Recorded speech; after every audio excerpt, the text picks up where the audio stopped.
وديت البمبوزه، اطول مافوره موجوده في العالم. شوفوا معظم المطاعم اللي موجوده هناك. هنا ده مطعم اسمه رمسيس، اكترتهم مطاعم مصريه بتقدم سمك مشوي ومشويات وحاجات زي كده. انا والله في الشباب. طبعا انا موجود دلوقتي في مدينه جده، حبيت ابدا لكم فلوج في المدينه الجميله ديت، ومعايا هنا احمد من الطف الناس المصريه اللي اتعرفت عليها لحد دلوقتي. الصراحه حبينا ناخد جوله هنا في المدينه واوريكم الحياه ازاي عامله هنا في مدينه جده مخصوص، لان حسيتها مختلفه عن باقي المدن السعوديه، فهتكون جوله ممتعه جدا. احنا بقالنا دلوقتي اكتر من حوالي نص ساعه كنا بندور على جراج للعربيه، نلف وندور في نفس المكان ومفيش جراج من كتر الناس ما شاء الله اللي بتيجي هنا. لكن حاسس ان الهواء لطيف شويه، وعشان احنا برضو جنب البحر دلوقتي. ايه رايك، جده ولا مكه ولا المدينه من افضل المدن اللي فيها يعني نشاطات وحياه؟ لا جده. صح؟ جده طبعا. ده اللي انا حسيته. اول انطباع اخدته عن الشوارع هنا الصراحه وبالليل وكده، حسيت ان هي حرفيا زي موناكو كده، تشبه ان هي المدن الساحليه اللي موجوده في اوروبا، وحسيت ان هنا اجمل بكتير الصراحه. شوفوا معظم المطاعم اللي موجوده هناك. هنا ده مطعم اسمه رمسيس، اكترتهم مطاعم مصريه بتقدم سمك مشوي ومشويات وحاجات زي كده.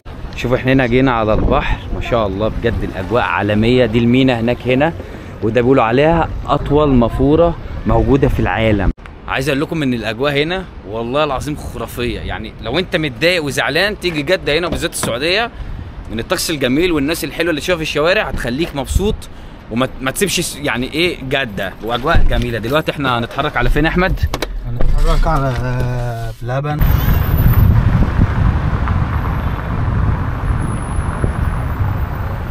شوفوا هنا ما شاء الله كلها مطاعم مصريه. في بيقول لك هنا عمك شلتت، وهمي، بهمي، فهمي، كل هنا مطاعم مصريه في كل الجناب ما شاء الله. محل ملابس، حاجات كتير جدا. لسه جايين دلوقتي من بره من بلبن.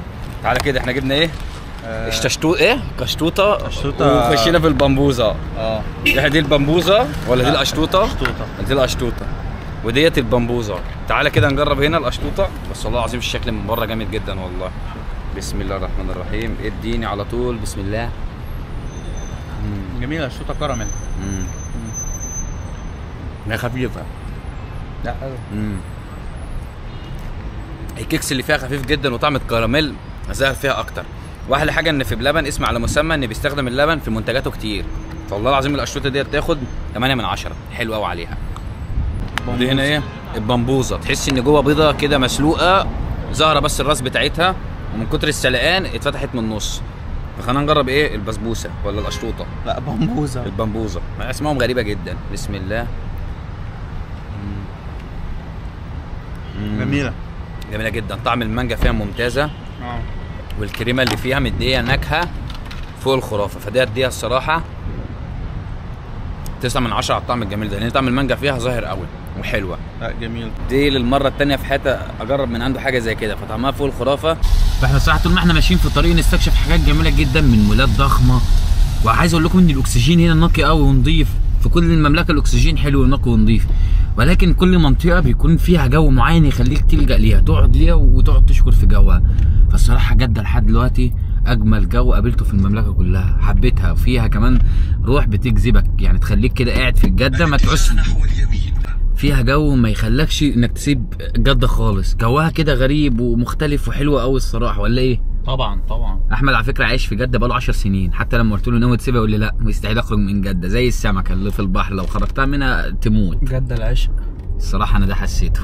طبعا يا شباب للاسف ما قدرتش اكمل الفيديو للاخر في السعوديه، لان اول سبب كنت بصور يوم الجمعه بالليل، وكان يوم السبت الساعه 6 الصبح موعد الطياره بتاعتي على المانيا، والحمد لله وصلت بخير. وللاسف كمان ان معظم الاماكن ان الواحد كان بيخش يصور فيها يوم الجمعه بالليل في السعوديه كانت محتاجه تصاريح، ويوم الجمعه اصلا كانت اجازه في السعوديه. وكنا لما نروح مثلا المكان يقولوا لنا لازم نطلع تصريح، نعوز نروح نطلع تصريح، فبيكون ما حدش موجود اصلا، وكانت كل حاجه بتكون قافله. فللاسف ما قدرتش اكمل الفيديو هناك. بس صراحه عايز اقول لكم ان السعوديه بلد جميله جدا من نواحي الطقس، من نواحي الحياه الاجتماعيه. الناس هناك جدا فريش، حياتهم حلوه، بيتكلموا معاك حنينين. هتلاقي هناك في حاجات كتير جدا هتشوفها في السعوديه، غير ان الناس كده تضحك لك في وشك لما تعوز مساعده، لو عايز تسال على حاجه، تستفسر عن حاجه، هتلاقي الالاف من الناس اللي موجوده بتساعدك في الموضوع ده. فانا بجد ال10 ايام اللي قعدتهم في السعوديه كانوا احلى 10 ايام اقضيهم في بلد عربيه. فانا بنصح اي حد بجد انه نفسه يروح السعوديه ان ياخد الخطوه الجريئه ديت والجميله، انك هتستمتع جدا بعد ما تخلص عمرتك. تطلع تروح جده او الرياض، فيها فعاليات كتير جدا حلوه. وبجد الاجواء في جده رغم ان احنا كنا في الشتاء هناك ولكن الجو كان حر. اتصل بهم في الرياض يقول لي والله يا احمد احنا عندنا برد ولابسين جواكت، فكنت بستغرب جدا ان احنا ازاي في الشتاء وفي جده والجو هناك جميل جدا. وغير جو المدينه ومكه من اجمل الاجواء اللي ممكن تقضيها في الشتاء الصراحه. هناك اصلا الجو هناك صيف فمش هتلاقي شتاء هناك، فهتحتاج انك تمشي اصلا بنص كم. والسبب الرئيسي كمان بقى اللي خلاني اخد الخطوه ديت وان اسافر السعوديه ان الحمد لله بعد 9 سنين واخيرا من التعب والمعافره والمعاناه اللي الواحد كان بيمر بيها في اوروبا، اني الحمد لله جمعني باهلي في اجمل مكان اللي هو مكه، وعملنا عمره سوا كمان. وغير ان الحمد لله وفيت بوعدي ليهم. تخيل عزيزي المشاهد ان قبل ما اسافر يعني تقدر تقول في سني لما كنت تحت ال 15 سنه كنت وعدهم ان في يوم من الايام لما اسافر وربنا يكرمني لازم نروح نعمل عمره سوا.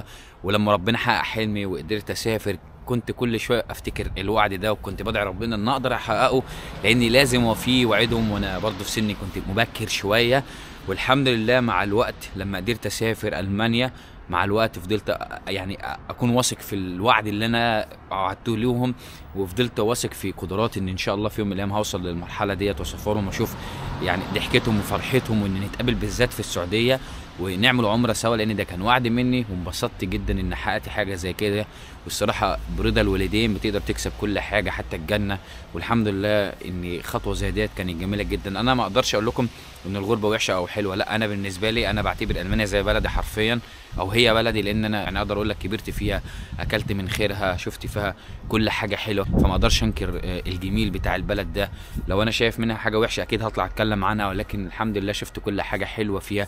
فالبلد ديت الصراحه لما بخرج اسافر اي بلد تانية سياحيه او مثلا اروح اي بلد تانية ما بقدرش اتاقلم فيها بسرعه، لان خلاص اقلمت هنا في المانيا، اتعلمت اللغه، اتعلمت كل حاجه. ان البلد جميله جدا الصراحه، ولكن الحاجه الوحيده بجد اللي هتكون صعبه عليك هو انك لما تسيب اهلك مده كبيره زي ديت ما تقدرش للاسف تشوفهم.